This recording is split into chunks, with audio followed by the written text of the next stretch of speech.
नमस्ते दोस्तों, मैं डॉक्टर धीरज भत्ते, हिंदी विभाग प्रमुख, संजीवनी महाविद्यालय चापोली। आज के इस ऑनलाइन ताशिका में आप सभी का हार्दिक स्वागत है। बीए, बीएससी, बीकॉम द्वितीय वर्ष के द्वितीय भाषा एसएल हिंदी पाठ्यक्रम के अंतर्गत आज हम हरिशंकर परसाई का एक व्यंग्य इंस्पेक्टर मातादीन चांद पर, इस रचना को आज हम देखने वाले हैं। इंस्पेक्टर मातादीन चांद पर ये जो व्यंग्य है, इस व्यंग्य को देखने से पहले व्यंग्य का स्वरूप और इस रचना के जो व्यंग्यकार हैं हरिशंकर परसाई का परिचय देखना जरूरी है। इसके पूर्व भी व्यंग्य का जो स्वरूप है उसकी चर्चा हमने की थी। ये जो व्यंग्य शब्द है, ऑक्सफोर्ड डिक्शनरी के अनुसार व्यंग्य वह पद्य और गद्यमय रचना है जिसमें प्रचलित दोषों या मूर्खताओं का कभी कभी कुछ अतिरंजना के साथ मजाक उड़ाया जाता है। व्यंग्य विधा साहित्य की एक महत्वपूर्ण विधा है जिसमें उपहास, मजाक, ये उसको उर्दू में लुप्त भी कहा गया है, और इसी क्रम में अर्थात एक आलोचना का ही ये प्रभावित रूप रहा है। यूरोप में इसके लिए डिवाइस कॉमेडी शब्द का प्रयोग किया जाता है। व्यंग्य को मुहावरे में व्यंग्यबान भी कहा गया है, और इस प्रकार हिंदी साहित्य के अंतर्गत ये जो व्यंग्य है, इस व्यंग्य साहित्य को प्रस्तावित करने का जो काम है उसको एक स्वतंत्र विधा के रूप में विकसित करने का काम हरिशंकर परसाई जी ने किया है। हिंदी साहित्य के अंतर्गत अनेक व्यंग्यकार हैं, परंतु जो प्रमुख व्यंग्यकारों में हरिशंकर परसाई और श्रीलाल शुक्ल का उल्लेख हम कर सकते हैं। तो इस प्रकार हिंदी साहित्य के एक प्रमुख लेखक, प्रसिद्ध व्यंग्यकार हरिशंकर परसाई है। तो हरिशंकर परसाई का सर्वप्रथम हम उनका जीवन चरित्र देखते हैं। हिंदी के प्रसिद्ध लेखक और व्यंग्यकार के रूप में हरिशंकर परसाई जाने जाते हैं। वे हिंदी के व्यंग्य सम्राट भी कहे जाते हैं। हिंदी के पहले रचनाकार हैं जिन्होंने व्यंग्य को हिंदी साहित्य की एक स्वतंत्र विधा के रूप में दर्जा दिलाने का काम हरिशंकर परसाई जी ने किया है। हरिशंकर परसाई जी हिंदी साहित्य में श्रेष्ठ हास्य व्यंग्यकार, कहानीकार, उपन्यासकार, निर्भीक लेखक, मार्क्सवादी विचारक, निबंधकार के रूप में चर्चित हुए हैं। उनकी रचनाओं में व्यक्ति और समाज की जो दुर्बलता है और उनकी विडंबनाओं की जो गहरी चोट है वह उनके रचनाओं में देखने को मिलती है। हिंदी गद्य साहित्य में व्यंग्यकारों में परसाई जी अग्रगण्य व्यंग्यकार रहे हैं। तो ऐसे महान व्यंग्यकार का जन्म 22 अगस्त 1924 ईस्वी में मध्य प्रदेश के इटारसी के पास जमानी नामक गांव में हुआ। उनकी जो शिक्षा है सेमस्तार ग्लोबल स्कूल इलाहाबाद से उनकी आरंभिक शिक्षा हुई। उसके बाद नागपुर विश्वविद्यालय से उन्होंने हिंदी में एमए की उपाधि प्राप्त की। नागपुर विश्वविद्यालय से ही उन्होंने बीएड की उपाधि भी प्राप्त की है। ऐसे महान साहित्यकार की जो मृत्यु है वह 10 अगस्त 1995 में होती है। हरिशंकर परसाई का जीवन परिचय देखते समय 18 वर्ष की उम्र में उन्होंने वन विभाग में एक नौकरी स्वीकार की। खंडवा में उन्होंने 6 महीने का अध्यापन का कार्य किया। उसके बाद जबलपुर में 1941 से 43 तक 2 वर्ष में प्रेस ट्रेनिंग कॉलेज में उन्होंने शिक्षण की उपाधि प्राप्त की। 1942 में वहीं पर एक मॉडल हाई स्कूल में अध्यापन का उन्होंने कार्य शुरू किया। 1952 में उन्होंने सरकारी नौकरी छोड़ दी। उसके बाद 1953 से लेकर 1957 तक वे एक प्राइवेट स्कूल में उन्होंने नौकरी शुरू की। 1957 में वो नौकरी भी छोड़कर उन्होंने स्वतंत्र लेखन कार्य की शुरुआत की। जबलपुर से वसुधा नाम की साहित्यिक मासिक पत्रिका का उन्होंने प्रारंभ किया। उसके साथ ही नई दुनिया पत्रिका में सुनो भाई साधो का जो विख्यात स्थान है उस पर उन्होंने लेखन कार्य शुरू किया। इस कालखंड के अंतर्गत आरंभ में उन्होंने नई कहानी पत्रिका में 5वां कॉलम और उलझी उलझी का प्रकाशन उन्होंने शुरू किया।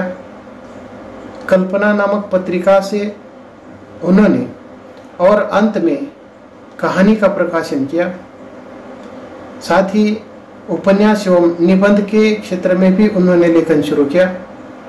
परंतु इन विभिन्न क्षेत्रों में लेखन तो उन्होंने किया ही है, परंतु हिंदी साहित्य में एक महान व्यंग्यकार के रूप में उनको ख्याति प्राप्त हुई है। परसाई मुख्यतः व्यंग्य लेखक है। उनका व्यंग्य केवल मनोरंजन के लिए नहीं है। इतना ही नहीं तो धर्मयुग नाम की चर्चित जो पत्रिका है उसके साथ ही साप्ताहिक हिंदुस्तान के लिए उन्होंने नियमित रूप से अलग अलग विषयों पर रचनाएं लिखी है। उन्होंने अपने व्यंग्य के द्वारा बार बार पाठकों का ध्यान और समाज की उन विभिन्न कमजोरियों और विसंगतियों की ओर आकृष्ट करने का काम किया है, जो हमारे लिए जीवन में जो कठिन ऐसी जो विसंगतियां हैं, कठिन ऐसी जो समस्या हैं, उन समस्या की ओर हमारा ध्यान या पाठकों का ध्यान आकर्षित करने का प्रयास किया है।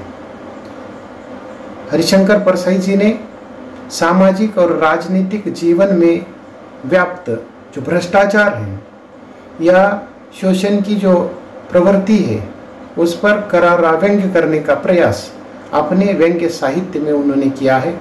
तो इस प्रकार सामाजिक और राजनीतिक जीवन में व्याप्त भ्रष्टाचार एवं शोषण पर करारा व्यंग्य करते हुए हिंदी व्यंग्य साहित्य में उन्होंने अपना एक अनूठा या विशेष स्थान प्राप्त कर लिया है। परसाई जी अपने लेखन को एक सामाजिक कर्म के रूप में, एक सामाजिक कार्य के रूप में परिभाषित करते हुए दिखाई देते हैं। उनकी इसके संदर्भ में मान्यता है कि सामाजिक अनुभव के बिना सच्चा और वास्तविक साहित्य नहीं लिखा जा सकता। तो इस प्रकार एक सच्चा और वास्तविक जो साहित्य है लेखन करने के लिए या उसके निर्माण के लिए सामाजिक अनुभव की आवश्यकता है।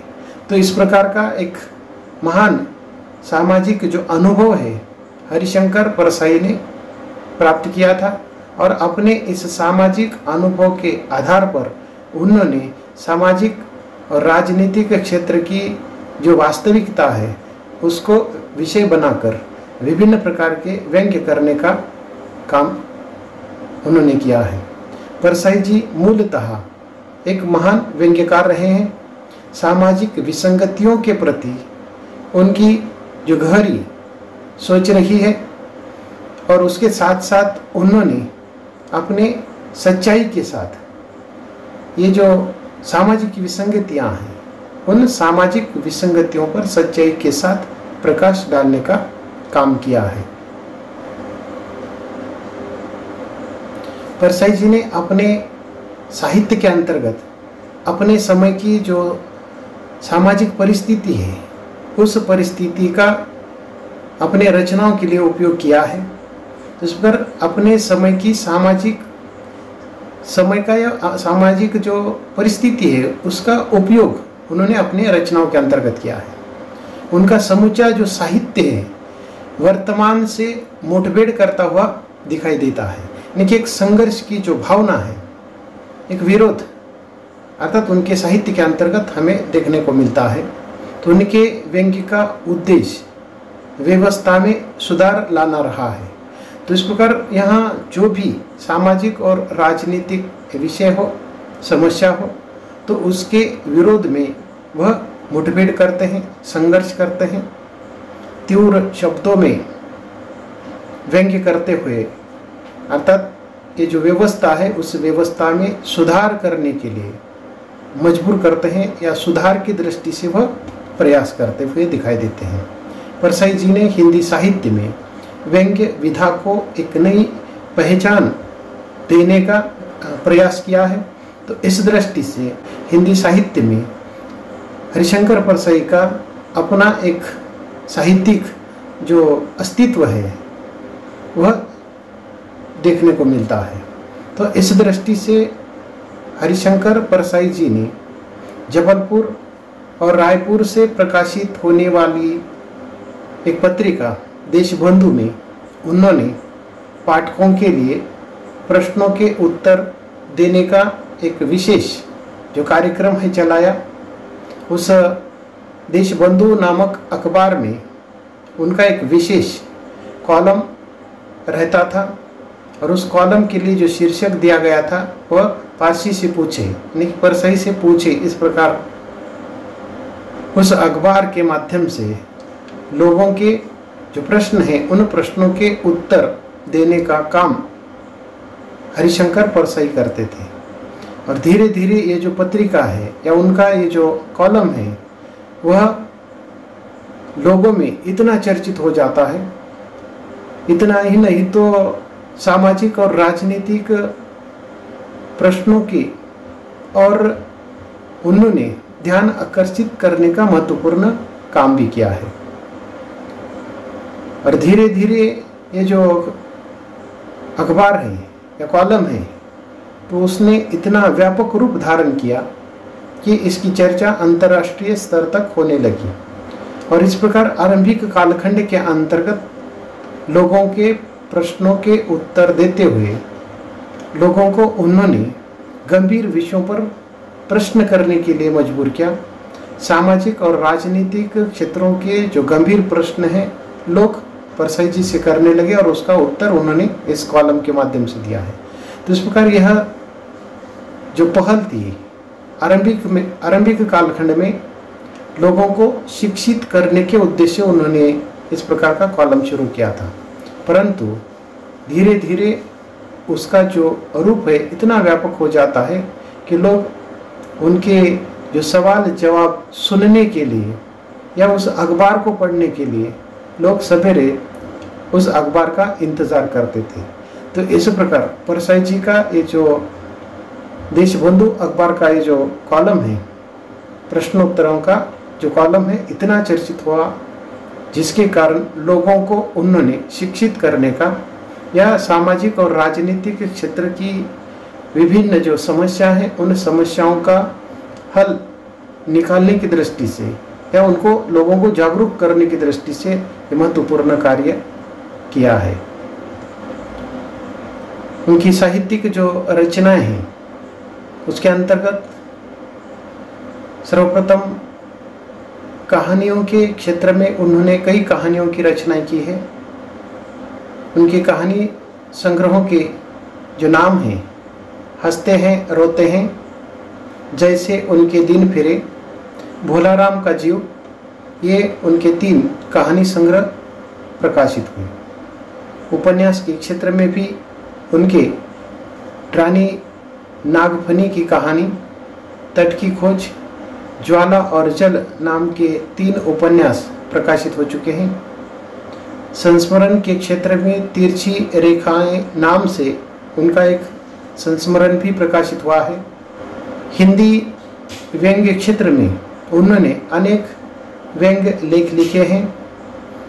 तो उनके जो व्यंग्य लेख हैं वह विभिन्न व्यंग्य संग्रहों के अंतर्गत प्रकाशित हो चुके हैं, जिसमें उनके जो संग्रह हैं, तब की बात और थी, भूत के पांव पीछे, बेईमानी की परत, अपनी अपनी बीमारी, प्रेमचंद के फटे जूते, माटी कहे कुमार से, काग भगोड़ा, आवारा भीड़ के खतरे, ऐसा भी सोचा जाता है, वैष्णव की फिसलन, पगडंडियों का जमाना, शिकायत मुझे भी है, उखड़े खंबे, सदाचार का ताबीज, विकलांग श्रद्धा का दौर, तुलसीदास चंदन घिसे, हम एक उम्र से वाकिफ है, बस की यात्रा आदि लेखों का या व्यंग्य संग्रहों का प्रकाशन हो चुका है। समग्र परसाई का जो साहित्य है, उस साहित्य को राजकमल प्रकाशन नई दिल्ली से 6 खंडों में प्रकाशित भी किया गया है। हरिशंकर परसाई के जो साहित्य है, उस साहित्य को आधार बनाते हुए अन्य कुछ विद्वानों ने उन पर लेखन किया है या उनके साहित्य को संपादित करने का काम किया है, जिसके अंतर्गत कमला प्रसाद जी ने आंखन देखी, तो इस प्रकार की एक रचना हरिशंकर परसाई पर लिखी है। उसके बाद विश्वनाथ त्रिपाठी ने देश के इस दौर में नाम से हरिशंकर परसाई पर एक रचना लिखी है। तो इस प्रकार हिंदी के एक महान व्यंग्यकार को अपने इस साहित्यिक योगदान के लिए कई सारे जो पुरस्कार या सम्मान हैं वो प्राप्त होते हैं। इनके प्रमुख जो सम्मान या पुरस्कार हैं, उसमें उनकी व्यंग्य एक महत्वपूर्ण जो रचना है, विकलांग श्रद्धा का दौर के लिए साहित्य अकादमी का पुरस्कार प्राप्त हुआ है। उसके साथ ही बहुभूति अलंकार से भी हरिशंकर परसाई जी को सम्मानित किया गया है। रानी दुर्गावती विश्वविद्यालय से परसाई जी को डीलिट की मानद उपाधि से अलंकृत किया गया। उसके साथ ही पद्मश्री अलंकार से भी उनको सम्मानित किया गया है। 1987 में उत्तर प्रदेश हिंदी संस्थान लखनऊ का जो सम्मान है उनको प्राप्त होता है। हिंदी साहित्य को जो व्यंग्य विधा है, उस व्यंग्य विधा को एक विशेष दर्जा दिलाने का जो काम है हरिशंकर परसाई ने किया है। आरंभिक कालखंड में निबंधों के माध्यम से इस प्रकार का जो व्यंग्य है वह किया जाता था, परंतु हरिशंकर परसाई के कारण हिंदी साहित्य में व्यंग्य को एक व्यंग्य विधा का दर्जा दिलाने का महत्वपूर्ण काम किया है। व्यंग्य को समाज के व्यापक प्रश्नों के साथ जोड़ने का जो काम है वह हरिशंकर परसाई जी ने किया है। उन्होंने अपने व्यंग्य के माध्यम से विभिन्न सामाजिक जो समस्याएं हैं या सामाजिक वास्तविकताओं को लोगों के सामने एक प्रकार की गुदगुदी पैदा करते हुए लोगों के सामने उसको खड़ा करते हैं। राजनीतिक व्यवस्था में पिसता हुआ जो मध्यम वर्गीय है, तो उनकी जो सच्चाई है उसको लोगों के सामने उपस्थित करने का काम अपने व्यंग्य के माध्यम से किया है।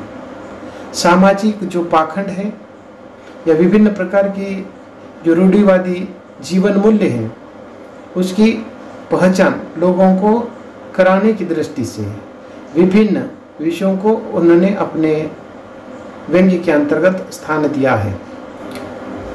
सदैव विवेक और विज्ञान सम्मत दृष्टि को सकारात्मक रूप से प्रस्तुत करने का काम हरिशंकर परसाई जी ने किया है। हरिशंकर परसाई जी ने हिंदी साहित्य में व्यंग्य को एक व्यंग्य विधा के रूप में दर्जा दिलाने का महत्वपूर्ण काम किया है। व्यंग्य को समाज के व्यापक प्रश्नों के साथ जोड़ने का महत्वपूर्ण कार्य हरिशंकर परसाई जी का रहा है। उनकी ये जो व्यंग्य रचना है, इन व्यंग्य रचनाओं में मन की गुदगुदी को पैदा करते हुए विभिन्न सामाजिक जो प्रश्न हैं या सामाजिक जो वास्तविकता है उसको लोगों के सामने खड़ा करने का काम उन्होंने किया है। इतना ही नहीं तो राजनीतिक व्यवस्था में पिसता हुआ मध्यम वर्गीय जो व्यक्ति है या उसकी जो सच्चाई है उसको पकड़ने का या उसको लोगों के सामने उपस्थित करने का काम किया है। सामाजिक पाखंड या रूढ़िवादी जीवन मूल्यों पर अपनी पहचान बनाने का जो काम है हरिशंकर परसाई जी ने किया है। सदैव विवेक और विज्ञान सम्मत दृष्टिकोण को सकारात्मक रूप से प्रस्तुत करने का काम हरिशंकर परसाई करते हैं। उनके व्यंग्य और निबंध समाज की जो सच्ची तस्वीर है उपस्थित करने का काम करता है। तो इस प्रकार हरिशंकर परसाई के समग्र साहित्य के जो भाषा शैली है उसमें एक खास प्रकार का जो अपनापन है महसूस होता हुआ दिखाई देता है। उनकी ये जो रचनाएं हैं उनकी रचनाओं को लोग बार बार पढ़ते हैं क्योंकि अपने रचनाओं के माध्यम से सामाजिक और राजनीतिक क्षेत्र की विभिन्न जो समस्याएं हैं या विभिन्न जो सच्चाई है उसको लोगों के सामने रखने का काम करते हैं। तो इसलिए लोग भी हरिशंकर परसाई जी की जो रचना है उसको बार बार पढ़ते हैं। उनके लेखन से प्रेरणा लेकर ऐसे कई लेखकों ने व्यंग्य विधा पर लेखन करना शुरू किया है। तो इस प्रकार व्यंग्य विधा का लेखन करने वाले अनेक विद्वानों ने या अनेक लेखकों ने हरिशंकर परसाई से प्रेरणा भी ली है। तो इस प्रकार उनकी ये जो रचना है इंस्पेक्टर मातादीन चांद पर, तो इस रचना के अंतर्गत उन्होंने पुलिस ये जो विभाग है या पुलिस की जो कार्यप्रणाली है उस पर उन्होंने प्रश्न उपस्थित किया है। हरिशंकर परसाई जी के समग्र साहित्य की शैलीगत विशेषताओं की भी हम यहाँ संक्षेप में चर्चा करते हैं। उनका समग्र जो साहित्य है, उनके साहित्य में जो व्यंग्य उन्होंने उपस्थित किया है उस व्यंग्य के अनुसार उन्होंने भाषा का प्रयोग किया है। उनके व्यंग्य की भाषा में बोलचाल की भाषा, तत्सम शब्द और विदेशी भाषाओं के शब्द भी पाए जाते हैं। उन्होंने अपने साहित्य में लक्षणा और व्यंजना शब्द शक्ति का विशेष रूप से प्रयोग किया है। लक्षणा और व्यंजना शब्द शक्ति का प्रयोग पाठकों को बहुत ही प्रभावित कर देता है। उनके साहित्य की भाषा के विभिन्न जो प्रवाह है हमें देखने को मिलते हैं। अपने भाषा के अंतर्गत वह यत्र तत्र मुहावरों और कहावतों का भी प्रयोग करते हैं। उन्होंने अपने भाषा में छोटे छोटे वाक्यों का और उसके अंतर्गत व्यंग्य को स्थान देने का काम किया है। संस्कृत के शब्दों के साथ साथ उर्दू तथा अंग्रेजी के पर्याप्त शब्दों का प्रयोग हरिशंकर परसाई अपने व्यंग्य के अंतर्गत करते हैं। उनकी जो रचना है, उनकी रचनाओं में शैली की विविधता भी देखने को मिलती है। समग्र रूप से उनका जो साहित्य है, कई शैलियों के जो दर्शन हैं इन रचनाओं के अंतर्गत होते हुए दिखाई देते हैं।